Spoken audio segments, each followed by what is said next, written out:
I'm crashing out because I just walked into Target, bought six things and spent $125.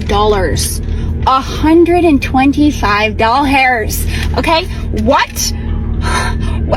And I got all the things I got were things that we needed. I got diapers, cat litter, face wash, little snack bars that my son likes, a cleaning product, and a fucking shower curtain liner. Shower curtain liners used to be like $4.99. It was $8. $8. Like, what? What is happening? What is going on? So a lot of you have been asking me, what is it like to live in the US? So I'm going to do a series of videos where I talk about this because the US is not everything that they are telling you that it is. I'm just going to be straight up and honest from the beginning. It's not all what they're saying.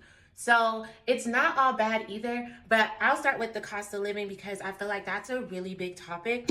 If you live in the United States, I don't actually care where you live. You're probably not going to be able to go buy lunch anywhere for less than $10, which is like 100 Rand. Like, you're just not going to be able to.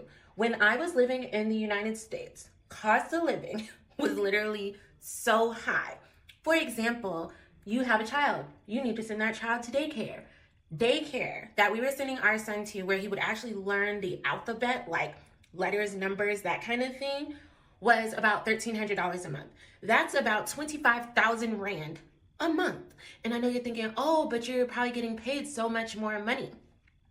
The average pay for someone living in the United States is, they say it's about $59,000 a year, which puts you at just under like $5,000 a month.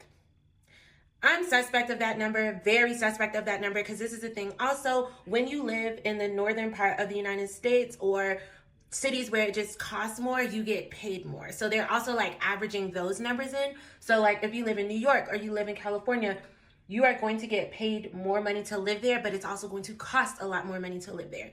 So again, if you're looking at getting like an apartment in like Tampa, the rent was like $2,000. So you just took that $5,000, just under $5,000 that you had a month.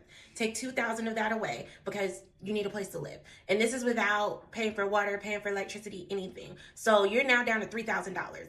Take another $1,300 of that and put it towards daycare because you have a child. And that's per child, not like couple, per child. So don't mess around and have children back to back, or that's going to be a problem. So now you're down to about $1,700 if you've only put one child in daycare. If you put two children into daycare, baby, you only have $200 left. And I already told you it's going to cost you about $10 a day just to get lunch. So you can't even buy lunch every day for the rest of the month if you put two children in daycare and you're making $5,000 a month. So let's say you only put that one child in daycare and you do still have $1,700 left. Well, now you have a car payment, and that car payment is about $300. And so now you're down to what, $1,400? And I know I'm saying $1,400, but y'all don't talk like that. But so now you have about $1,400. And after that $1,400, are you going to go buy food for groceries so you can make dinner at night? Because that's going to cost you about $100 a week at least, at the very least, for a family of four. And so really it's like $150. So let's do real math. So $150 times 4, what are we at? $600 a month for groceries? Yeah, because 300 and 300. So we have $600 a month for groceries. So take another $600 off of that $1,400. Let's do some math. So after $2,000 a month for the apartment, after another $1,300 a month for putting one child in daycare while you go to work to try to make money, after $600 in groceries, and after $300 for car payment and car insurance, you now have $800. $800. And you ain't even done nothing that brings you joy yet. Because after you have that $800 left, you now still need to pay for your electricity bill, which is going to be about $200 a month. So now we're down to $600. And you need to pay for water, which is going to be about another $100 a month. So now you're down to $500. You have not got your hair done, because if you get braids like this, baby, that's another $300-400. If you get your lashes done, that's another $200. If you get your nails done, that's another $150. Like, y'all, you see how everybody's in the negative already? The negative. So I would say living in the States is extremely, extremely expensive for one. And again, you still haven't bought a lot of things like this makeup that I'm putting on. You don't have it yet. You don't have it. You want to have internet? That's another $70 a month so that you can, be online doing things. You need a phone? That's another $100 a month that you're paying for this phone bill and this phone. How much do we have, you guys? I think we just took off $100 for the phone. We took off $70 for the internet. We was at like $500. I don't know. You see, the money is gone. It's literally gone. So when they say like, oh, you'll have so much money living in the States, the cost of living is so much higher. You know that car that you have that you're making car payments on, $300 a month? You also got to put gas in that car.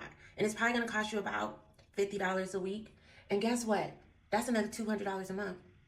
And you probably don't have it. So you're probably putting it on a credit card. So now you also have a credit card bill that you're trying to pay every month with interest. And I want you to remember, this is how much the people are making that are making the average amount of money, which most people aren't making this average amount of money that they're saying that people are actually making. But if they are, they're probably only making it because they have a college degree, which means they probably also have thousands of dollars worth of student loan debt. So that's another debt that they're paying every month. But again, most people aren't making this much money. And the people that aren't making this much money are probably making like $30,000 to like maybe $40,000 a year. And they still have these same bills, but no money to pay them. I'm saying all this to say, cost of living is disrespectful everywhere. Do you need to go to the doctor? Because you're gonna have a copay on top of the insurance that you've been paying every month. And your insurance that you're paying every month is probably, I don't know, another $100, $200.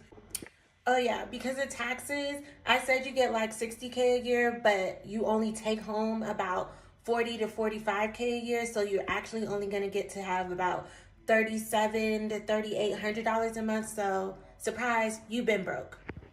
So, as a couple of you guys know, I work in sales and I sell uniforms, right? So it's my job to go business to business and like figure out, how to get into businesses basically. So I stopped by this brand new apartment complex in Hauppauge. I'm not going to name the name, but their starting price for a one bedroom is $3,700. In what fucking world is somebody, an individual who's working, like I'm working a corporate 9 to 5, I make salary, commission, and sorry, I was getting a phone call, but what person in their 20s, which like, listen, it's possible, like, trust me, I've made a couple grand more than the normal 24, 25-year-old at my age, but, and like I work in sales, so I make great money, but what fucking person is spending almost $4,000 on rent to not even own anything? Like, my parents' mortgage is less than, well, probably not less, but my parents' mortgage is literally around the same price. I would rather live in my fucking car that I pay $764 for a month than rent out a one-bedroom apartment for $3,700. That's crazy. And think about it. You likely wouldn't be splitting with that with anybody anyways if you were moving out on your own. So what the fuck is going on? Long Island is not affordable to live on your own. And honestly, if you're moving out on your own, you're likely going to go move into somebody else's house that has a basement apartment that doesn't allow pets. So, fuck, man. We're really screwed out here, huh? Like, what is going on?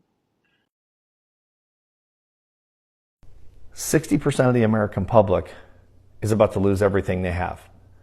People living paycheck to paycheck are about to go broke. The GDP numbers came in yesterday, and of course the economy receded, which I predicted 2 months ago, and people laughed. Mark my words, the second quarter is going to be far worse.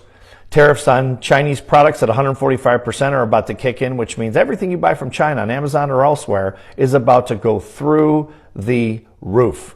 Grocery store shelves are starting to empty at Walmarts across the country, and of course grocery prices continue to soar. People who've been financing groceries on credit are starting to default on those payments. We are about to see an economic catastrophe. If you're in this 60% that has little or no money, please stop spending money. Protect your family. Trump does not care about you. Even if you voted for him, he's a billionaire. He won't suffer, but you and your family will. Please protect yourself. 60% of the American public. So I came across this today. This was posted by Smart Asset, I believe. Found it on Google. And basically, this is just a map of how much you need to live comfortably within each state in America. Now, this is what people don't get is the key word here is comfortably. Not live good, not take 5 vacations, not, I got a new Gucci bag, Birkin bag every month. You know what I'm saying? This is just to live comfortably. So to live good, you need to be making double that in every state. And the most expensive on here is Massachusetts, which is crazy. It's $112K. California, $114. The lowest is in West Virginia, and it's $76K. Yeah, that's crazy. But let me know what y'all think of this. Let me know if you see your state on there. You can see your state, screenshot it or whatever. But yeah, this is just to live comfortably, not live good.